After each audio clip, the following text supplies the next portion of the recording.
Imagine a competition where finishing last doesn't kick you out. Sometimes it even gets you help next season. And then imagine another competition where one bad year can literally drop you through a trapdoor. Wait. Last place gets a sequel? This is why fans from different sports sometimes talk past each other. In some leagues, teams are members. In others, teams have to earn their seat every year. And those rules don't just change standings, they change behavior, how teams spend, rebuild, take risks, and even how fans experience drama. By the end, you'll understand the two league systems, the incentives they create, and why they produce totally different kinds of drama. And we're planting 3 questions right now. Keep them in your head. 1. If losing doesn't kick you out, what does it change? 2. Why do fans call promotion relegation more dramatic, even without playoffs? 3. What's the hidden cost of relegation that people ignore? 2 big systems. Franchise closed league. Teams are members. Promotion relegation. Teams are on a staircase. Move up or down based on results. Franchise equals membership. Promotion and relegation equals earning your seat. Perfect. Membership versus staircase. Now let's see what those metaphors do to real life. In a franchise league, think major US leagues. The teams are like clubs in a private association. You don't fall out for being bad. You stay in the league because you own a spot. So does that mean losing doesn't matter? Nope. Not even close.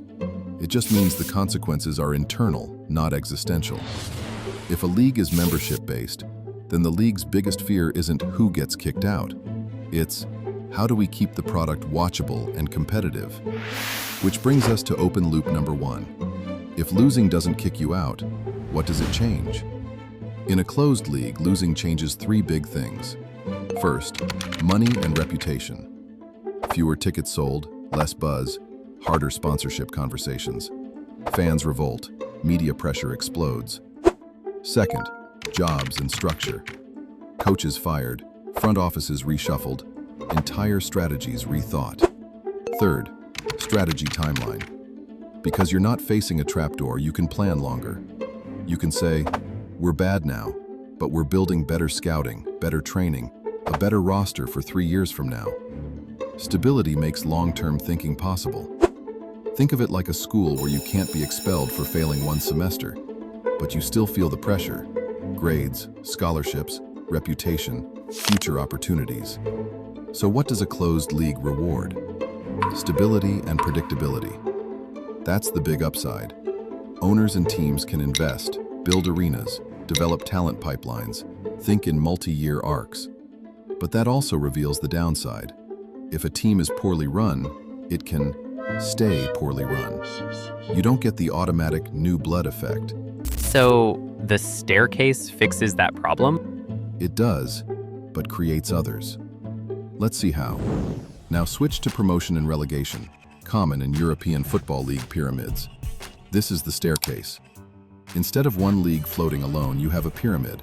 Top division at the top, lower divisions beneath. At the end of the season, top teams in a lower division go up, that's promotion. Bottom teams in the top division go down, that's relegation. So the league isn't just a membership list, it's a moving ecosystem. If every match can affect whether you move up or fall down, what does that do to the feeling of a random mid-season game? That tees up open loop number 2. Why do fans call pro/rel more dramatic, even without playoffs? Here's the magic. And the stress. The whole table matters. At the top, teams fight for the title, and often spots in big tournaments. In the middle, teams fight for pride, momentum, and sometimes qualification spots.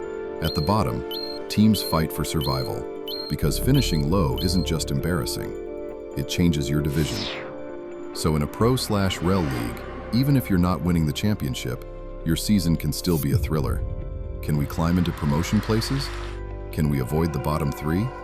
Can we survive one more week? That's why fans call it more dramatic without playoffs, because the system creates multiple, simultaneous storylines with real consequences.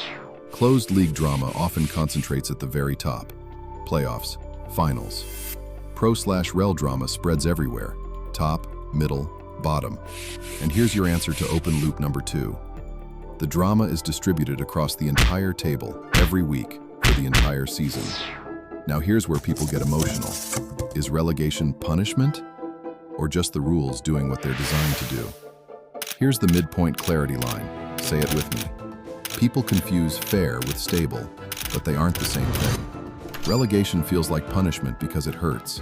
But structurally, it's the staircase doing what staircases do, moving people up and down based on performance.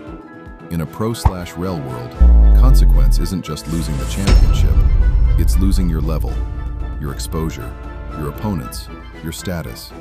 And that brings us to open loop number 3. What's the hidden cost of relegation that people ignore? Hold that, because it's the part fans argue about the most. Fair isn't free. Somebody pays. That's the line.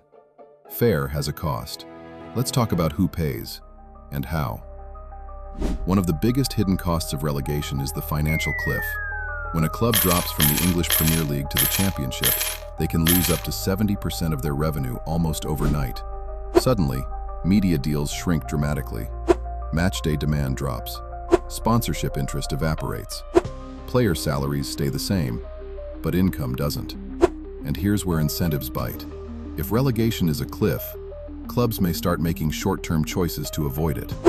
They might overpay for quick fixes, take risky contracts, gamble on immediate results instead of sustainable growth. This is where you see yo-yo clubs, teams that bounce between divisions. Take Fulham in English football. Promoted to the Premier League in 2018, relegated in 2019, promoted again in 2020, relegated again in 2021, promoted again in 2022. Why?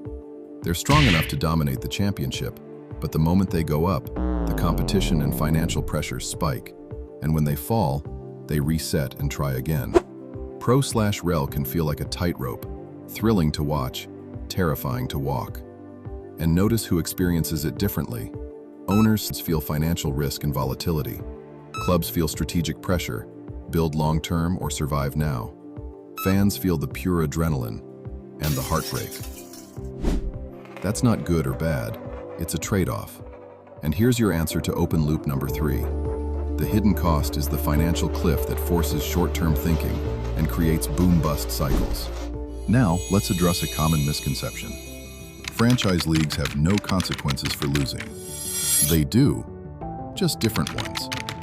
In a closed league, the league protects membership stability, so consequences show up as internal pressure and reputation damage, years of rebuilding, fan anger and empty stadiums, and often, systems designed to pull weak teams back toward competitiveness over time.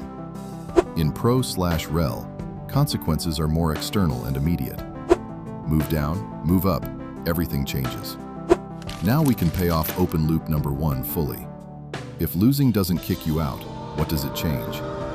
Answer: it changes your timeline and your levers. You can rebuild through development systems, make multi-year investments, restructure your organization, because the league seat is stable.